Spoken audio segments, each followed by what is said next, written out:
Good morning ને જય શ્રી કૃષ્ણ. સવારના વાગ્યા છે 6:30. 6 વાગે ઉઠીને શાવર લઈને તૈયાર થઈ ગયો હતો. જસ્ટ ઘરની બહાર આવ્યો છું. ત્યાંથી બસ લેવાની છે, બસની રાહ જોઉં છું.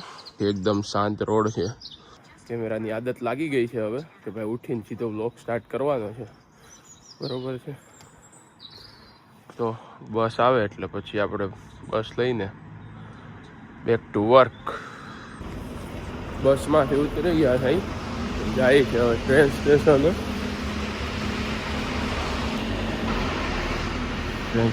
પહોંચીને ટ્રેન લેવાની છે સીધી બેકર સ્ટ્રીટ. ટ્રેન આવી ગઈ છે અને બેસી ગયા છે. સ્ટેશનની બહાર આવી ગયા છે, ટ્રેનમાંથી ઉતરી જોઈ લો. એકદમ મસ્ત ઓપન વેધર છે આજે. રોડ ક્રોસ કરીને સામેની સાઈડ જઈને બસ 2 મિનિટનું વોક છે.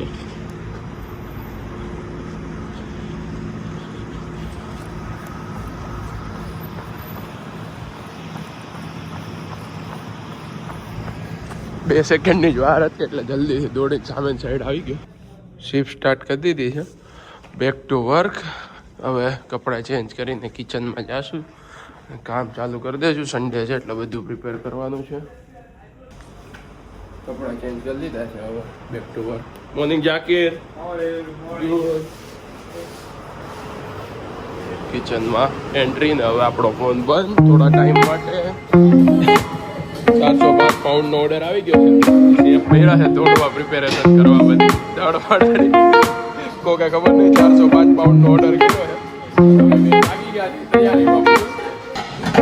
400 પાઉન્ડનો ઓર્ડર શેફ યુવી ને શેફ બીજે 2 કમ્પ્લીટ કરી નાખ્યો છે. પાસ્તા સલાડ ને બધું કમ્પ્લીટ છે.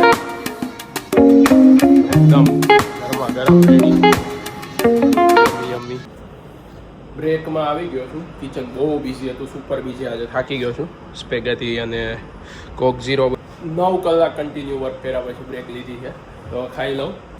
ગાઈસ ફાઇનલી હવે દિવસ કામ પતાવી દીધું છે. હવે જાય છે ઘર બાજુ, બરોબર છે. મીટર કરી દીધું છે બંધ આપણું. ક્રિસ્ટીના બાય બાય વરુ, સી યુ ટુમોરો. બધાને હવે બાય બાય કહીને હવે આપણે જવાનું છે મૂવી જોવા.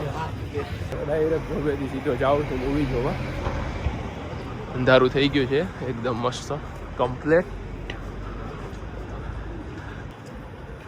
અહીંથી સીધું હવે ટ્રેન પકડી સીધું વેમ્બલી પાર્ક જવાનું છે. ને વેમ્બલી પાર્ક ખબર નથી હવે મને ટિકિટ લીધી છે કે નહીં, એને પૂછવાનું છે. તો હવે એને કોલ કરીને પૂછી લઉં કે ટિકિટ લીધી છે કે નહીં. અને જોઈ લઉં પછી ન લીધી હોય તો ડાયરેક્ટ ત્યાં જઈને લઈ લેશું. અને પછી ટ્રેન આવી ગઈ છે. ટ્રેન લઈને હવે આપણે વેમ્બલી પાર્ક જવાનું છે. ગાઈસ વેમ્બલી પાર્ક સ્ટેશને ઉતરી ગયો છું. અહીંથી વોક કરીને જવાનું છે સિનેમા સુધી. મારે વાત થઈ ગઈ છે, બસ એ પહોંચતો જ હશે 15-20 મિનિટમાં.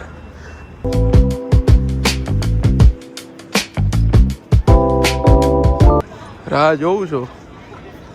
ભાઈ આવી ગયા છે.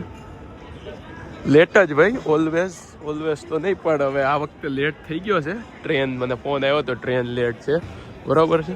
હારમાં ટિકિટ લીધી છે હે? કિંગ્સબરી બધી ટ્રેન ટર્મિનેટ થઈ જાય. ટ્રેનો ટર્મિનેટ થઈ જાય એમાં આનો શું વાક છે ભાઈ? આ TFL વાળા કંઈક સરખી સુધારા કરે તો હવે સારી વાત છે. હવે પિક્ચરમાં લેટ તો ન થાય તો સારી વાત છે. 7:20 થઈ ગઈ ભાઈ. 10 મિનિટ તો હજી આ ઇન્ટ્રો ને બધું ચાલશે એટલે વાંધો નહીં આવે.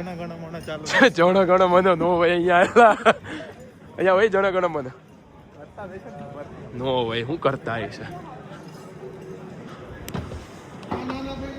70% ઓફ છે કેમ? ભલે રહી. ઓલા દિવસે મારે નહોતું લેવાનું, તે લેવડાવ્યું હતું. સિનેવર્લ્ડ આવી ગયું. હા 20%ની ઓફર દઈને લેવડાવેલા છે.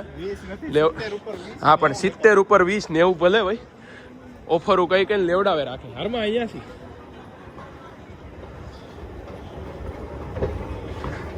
નકરું ઓફર કરે રાખે. પોતે કેમ તારે લેવું છે? પોતે લેવું નથી અને આપણને સીધે રાખવું છે આ લેવું છે. ગાઈસ પહોંચી ગયા છે સિનેવર્લ્ડ. ભાઈના કારણે લેટ થઈ. તું તારા કારણે, મારા કારણે નહીં. લેટ પહોંચ્યા છે. પોતે મોટો આવ્યો ને મને મારા ઉપર ગઈ. સિનેવર્લ્ડ વેમ્બલી આવી ગયા છે. સ્ક્રીન નંબર કયું છે આરમાં? હા કેમ તારે આપણે ટિકિટમાં નથી આવ્યું? સીધું એપલ પેમાં એડ કરી દીધું છે ભાઈ. ડિજિટલ યુગના માણસો છે એટલે 10 મિનિટથી બેઠા છે. કહેતા હતા મોડું થઈ ગયું પણ હજી ચાલુ નથી થયું. હા આરમાં આ ક્યારના બીજા બતાવે રાખે છે પણ હજી ચાલુ નથી થયું. આપણને એવું થયું મોડું થઈ ગયું. વાગ્યા કેટલા? 7:40 થઈ ગયા. 7:20નો શો હતો. 20 મિનિટ સુધી હજી આ ચાલુ જ નથી થયું. મને લાગે આખું ખાલી જોઈને મહિના જેવું તો થઈ ગયું. પિક્ચર લોન્ચ થયું મૂવી લોન્ચ થયું. રજા મળે તો આપણે આવી. વાત તો સાચી છે, રજા મળે તો આવી ને. કર્યું તો છે હવે ચાલુ. ગાઈસ ઇન્ટરવલમાં બહાર આવ્યા છે. ગેમિંગ ઝોન ને એવું બધું છે. ભૂખ તો લાગી નથી, ખાવું કાંઈ છે નહીં કારણ કે ઘરે ટિફિન આવી ગયું છે એટલે કાંઈ ખાવાનું છે નહીં. ઘરે શું છે હારમાં? પનીર ભુરજી ને બન ને એવું છે. કાંઈ ખાવાનું છે નહીં. હા જો પેલા નાનો છો તું. આ બધું ક્યાં રમવાનું આવે છે પણ કાંઈક તો ટાઈમ પાસ કરવો ને. તો ગાઈસ મૂવી પતી ગયું છે અને ઘર તરફ જાય છે. ફૂલ ઊંઘ આવે છે, ફૂલ થાકી ગયો હતો. કરવા કેવું હતું મૂવી રિવ્યૂ? દેશભક્તિનું હોય એટલે રિવ્યૂ તો ટોપ જ હોય. કમ્પ્લેટ જ હતું, સાચી સ્ટોરી હતી એટલે ટાયર્ડ થઈ ગયો છે. કાલનો દિવસ છે, બહુ લાંબો દિવસ છે. સેલ્ફ ચેલેન્જ છે. સવારે 6 વાગે ઉઠવાનું છે, રૂબેન્સ જવાનું છે, ત્યાંથી પતાવીને પછી શોપે જવાનું છે. એટલે ફૂલ લાંબો દિવસ છે કાલનો. એટલે જોઈ છે કેમનું થાય છે. હજી અત્યારે 11 વાગ્યા છે રાતના. 12 વાગતા ઘરે પહોંચીશ, જમીન પછી સૂઈશ, પછી વ્લોગ એડિટ કરીશ. પતી ગયું, ડેડ. ગાઈસ ઘરે પહોંચવા આવ્યો છું અને હવે વ્લોગને એન્ડ કરવો છે. વિચાર હતો કે ઘરે જમતા વ્લોગને એન્ડ કરીશ પણ જો એ કરવા રહીશ ને તો બીજો 1 કલાક વયો જશે અને ઓલમોસ્ટ 12 વાગવા આવ્યા છે. 11:45 થઈ ગઈ છે અને જો પછી જમતા એ વ્લોગ એન્ડ કરવાનો વિચાર હતો ને જો એ કરીશ ને તો 1 વાગી જશે. પછી એડિટ કરીશ એટલે 1:30 વાગી જશે. એટલે આ ચેલેન્જમાં લેવાશે નહીં મને એવું લાગે છે. એટલે અત્યારે જ જો ચાલતા ઘરે પહોંચું ને એની પહેલાં જ વ્લોગ એન્ડ કરી દઉં. એટલે હવે આમ કંઈક લાગે છે કે જો 3જો દિવસ છે કન્ટિન્યુ અને ચાલુ જ છે કે વચ્ચે અટકાણું નથી અને આમ મજા આવે છે. એટલે વાંધો નહીં, આજનો વ્લોગ અહીંયા જ એન્ડ કરું છું. Good night, bye bye.